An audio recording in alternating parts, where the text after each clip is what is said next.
ఇది 2015వ సంవత్సరానికి చెందిన విషయం. 2 నెలల క్రితం అప్సరా బ్యూటీ పార్లర్ తెరవబడింది. కానీ అది అప్పటికే ఢిల్లీలో ఎంతో ఫేమస్ బ్యూటీ పార్లర్స్లో ఒకటిగా పేరు తెచ్చుకుంది.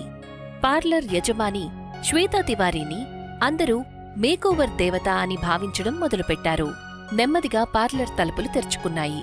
శ్వేత చూసేసరికి చామన్ ఛాయలో ఉన్న ఒక అమ్మాయి మొహం మీద బోలెడన్ని పింపుల్స్తో లోపలికి వస్తుంది. వెల్కమ్ డియర్, మీ పేరేంటి? నా పేరు నిషా. మీ స్కిన్ పరిస్థితి అస్సలు బాలేదు. కానీ మీరిప్పుడు అస్సలు కంగారు పడొద్దు.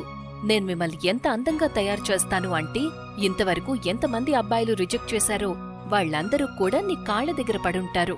అందుకే నేను మీ దగ్గరకొచ్చాను. ఎంత డబ్బు ఖర్చైనా పర్వాలేదు, మీరెంత అడిగితే అంతిస్తాను. కానీ